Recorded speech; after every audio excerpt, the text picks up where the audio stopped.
Is Caitlyn close? How's she coming along? Dude, I don't know.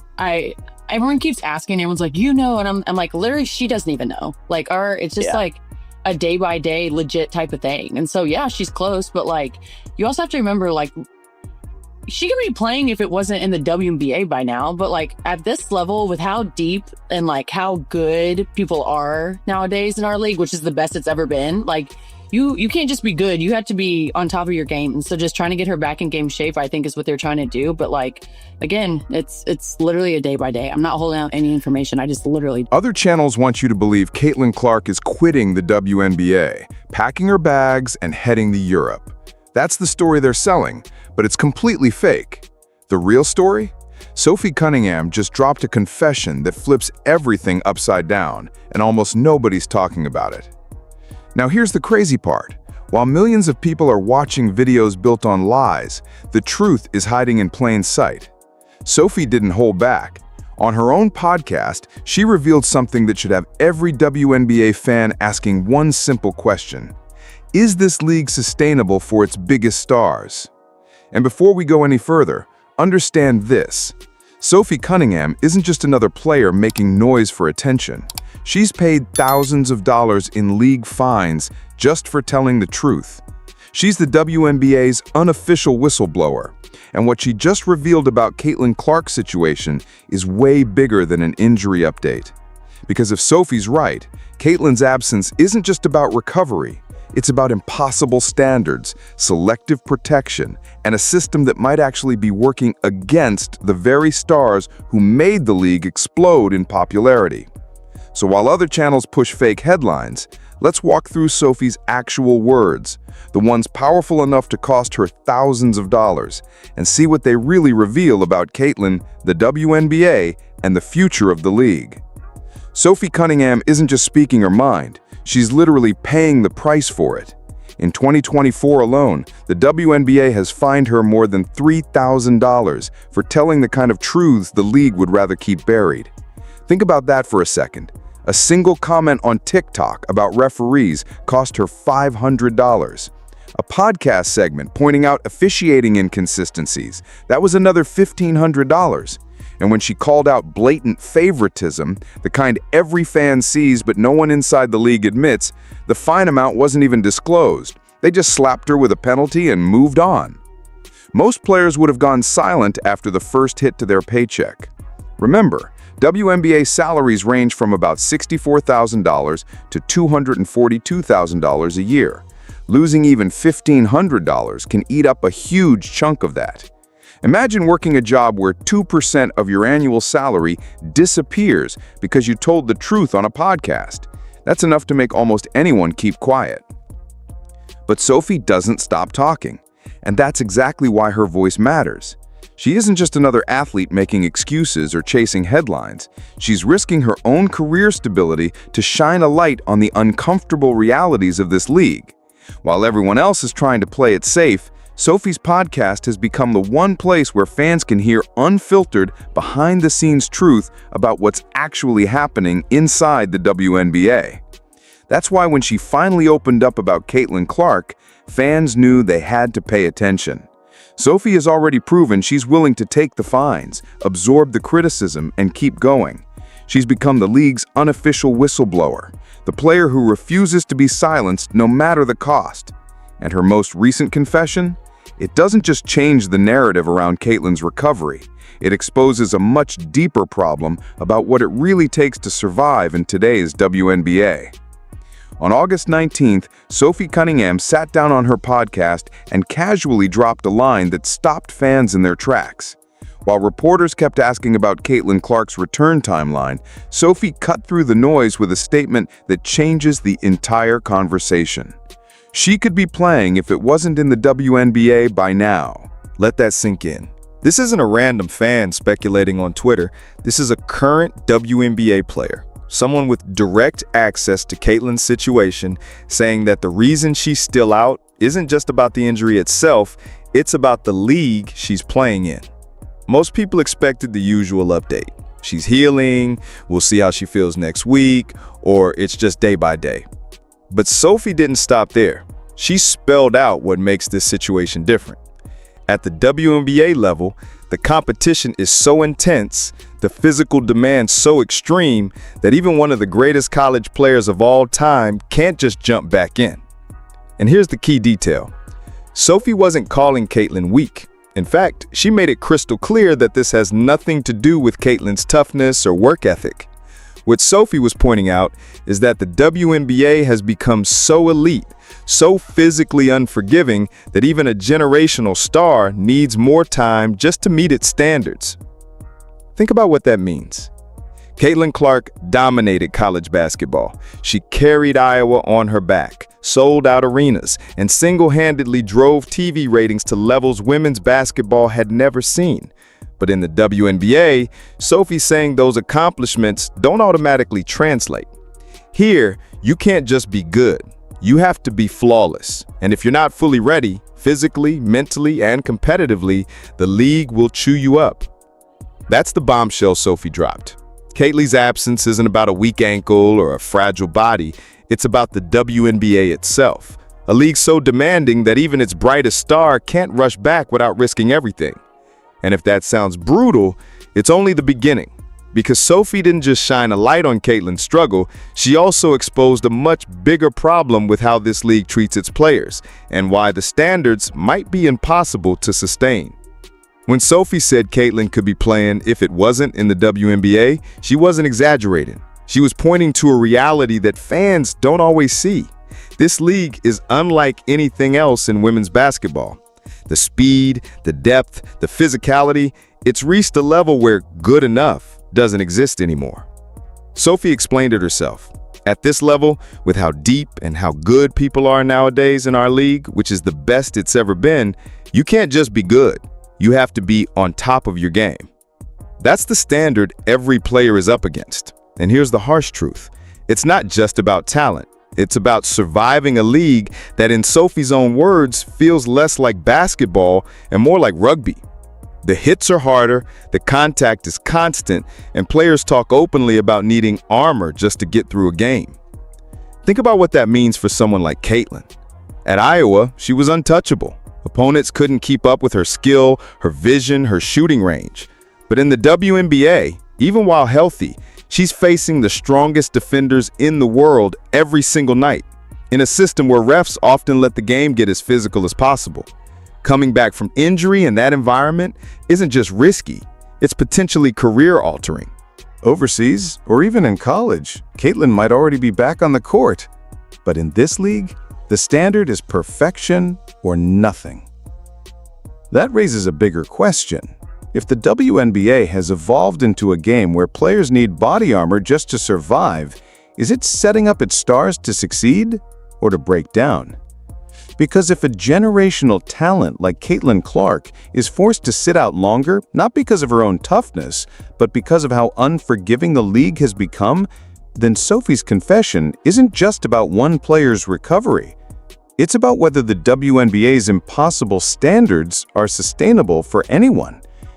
And the truth is, the problem doesn't stop with the physical demands. Sophie has already exposed something just as damaging, a system of favoritism that changes the game depending on who's on the floor. If the WNBA's impossible standards weren't challenging enough, Sophie revealed something even more controversial. Those standards don't apply to everyone equally. On her podcast, she broke down what happened when her team played against Paige Bueckers. And while Sophie made it clear she respects Paige's talent, what she couldn't ignore was the officiating. Her exact words were blunt. Those refs were getting her every frickin' whistle last night. You literally couldn't touch her. And that is so annoying to me. That's not just frustration in the heat of the moment. That's evidence of a two-tiered system. One where certain stars get bubble wrap treatment while others are left to absorb every hit with no protection. And here's the kicker. When Sophie dared to point it out, the league fined her for it. Thousands of dollars gone just for saying what every fan watching the game could see with their own eyes. Think about what that means. A player calls out favoritism, she gets punished, but the favoritism itself, untouched. And this isn't the first time it's happened. Sophie has been fined multiple times for drawing attention to officiating inconsistencies, and each time the message from the league has been the same: stop talking. But Sophie keeps talking, and in doing so, she's exposed one of the most uncomfortable realities of the WNBA.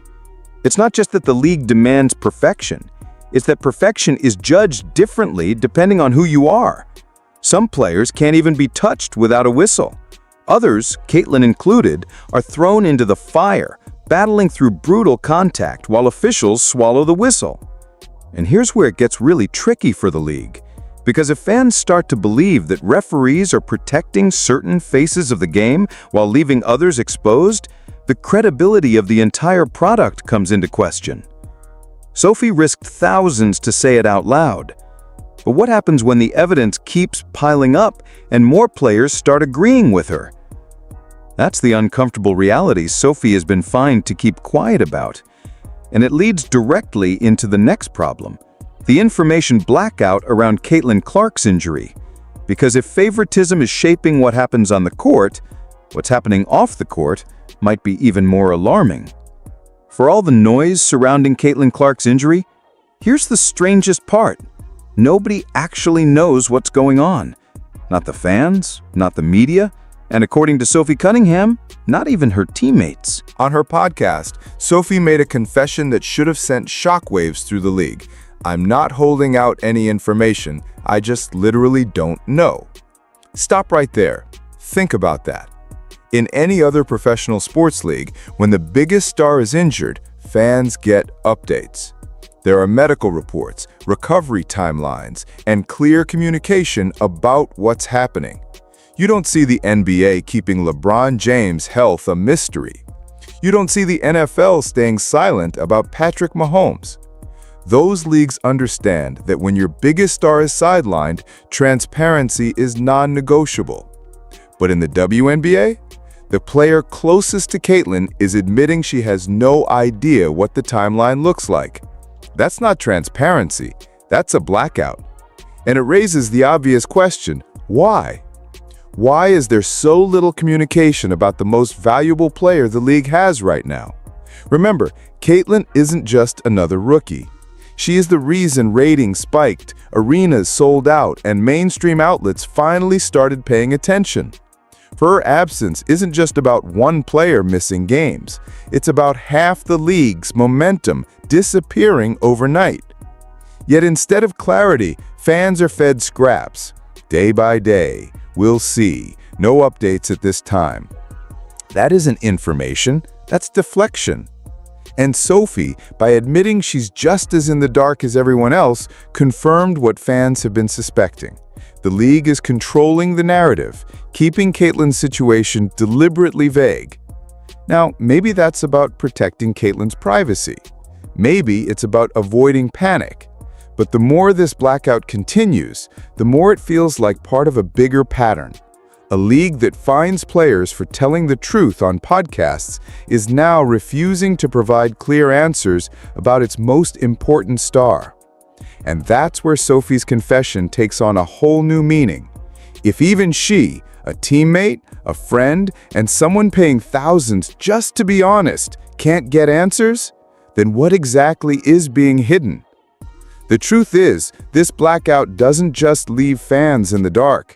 It leaves Caitlyn fighting an impossible battle against rumors, speculation, and doubts. And that speculation is only getting louder. When official updates disappear, rumors rush to fill the gap. And that's exactly what's happening with Caitlyn Clark. The silence from the league has left fans scrambling for answers, and the online conversation is getting louder by the day. Scroll through social media and you'll see the same themes popping up again and again. Some fans worry that Caitlyn's string of injuries isn't random, that the lack of officiating protection is setting her up for long-term problems. One viral comment summed it up bluntly: this is just going to be her career if the league keeps letting people foul the shit out of her every game. Others are questioning whether the WNBA is hiding something. Why are updates always day by day? Why is there no clear medical timeline? In other leagues, uncertainty like this would spark press conferences, detailed reports, even investigative coverage. In the WNBA, it sparks speculation. Speculation that Caitlyn is being forced to carry an impossible load without the kind of protection or transparency other stars receive. And then there are the whispers about alternatives. Fans point out that overseas leagues often provide not only higher paychecks, but also different playing conditions, less physical punishment, more structured recovery timelines, and, ironically, more clarity around player health. It's no wonder some people are starting to ask whether Caitlyn might eventually follow the same path so many other WNBA players have taken, leaving for Europe where the body and the bank account both come out stronger. Now, let's be clear, none of this is confirmed. These are rumors, conversations, and speculation from fans trying to make sense of a confusing situation. But here's the key. The fact that fans even have to speculate like this shows how broken the communication system is. When the most important player in your league is injured, the last thing you want is for the public to be guessing, doubting, and spinning theories. And that's exactly what's happening. And every time Sophie Cunningham speaks up, she validates those concerns by saying she could be playing if it wasn't in the WNBA. Sophie didn't just expose the league's brutal standards. She added fuel to the growing suspicion that Caitlyn's situation is part of something bigger, something the WNBA doesn't want people talking about. But speculation is only half the story. The bigger issue is what this means for the league itself. Because if fans are losing trust in the system, and if players are confirming what everyone fears, then the WNBA may be facing a sustainability problem that goes far beyond Caitlyn Clark. Caitlyn Clark's recovery timeline isn't just about one player getting healthy. It's a mirror reflecting the state of the entire WNBA. And when you step back, the picture gets uncomfortable. The WNBA has never been more competitive, more physical, or more popular. Thanks to stars like Caitlyn, the league hit record-breaking ratings, sold-out arenas, and mainstream media coverage that women's basketball had been chasing for decades. On the surface, that looks like success. But behind the scenes, Sophie Cunningham's words expose a different reality. The league's own growth might be crushing the very stars who made that growth possible. Let's break it down. Overseas leagues often pay players 3 to 4 times more than the WNBA's base salaries, and they do it without the same restrictive salary caps. Players head to Europe in the offseason not because they want to, but because financially they have to. And here's the irony. Those leagues often offer a playing style that's less punishing on the body. So when Sophie says Caitlyn could be playing if it wasn't in the WNBA, she's not just talking about competition level, she's pointing at the sustainability problem baked into the system itself. Think about it. If the WNBA is so demanding that its brightest star struggles to return, while overseas options offer both more money and a gentler recovery environment, what does that mean for the future of this league? Will stars stick around to build something here? Or will they do what dozens of WNBA players have done before? Take their talents to Europe, where the game might actually preserve their careers. And this isn't just speculation. We've seen it happen. Maya Moore walked away from the WNBA at the height of her powers because the league's environment didn't align with her goals. Countless others split time overseas because that's where the real financial security lies. The league may have achieved unprecedented visibility, but if its model forces players into unsustainable roles, how long can that success really last? That's the bigger picture Sophie is forcing everyone to confront. Her words about Caitlyn aren't just about an injury update. They're about a league whose standards are now so extreme that even generational talents risk being sidelined indefinitely. They're about a system that punishes honesty with fines, hides timelines behind day-by-day updates, and applies officiating rules selectively depending on who's on the floor. So while fake stories about Caitlyn quitting for Europe dominate YouTube thumbnails, the real question is this: what happens if Sophie is right? What happens if the WNBA has built the product so competitive, so physical, and so unforgiving that the stars who created its success can't survive in it long term? Because if that's true, then Caitlyn Clark's story isn't just about one injury, it's a warning about the future of the entire league.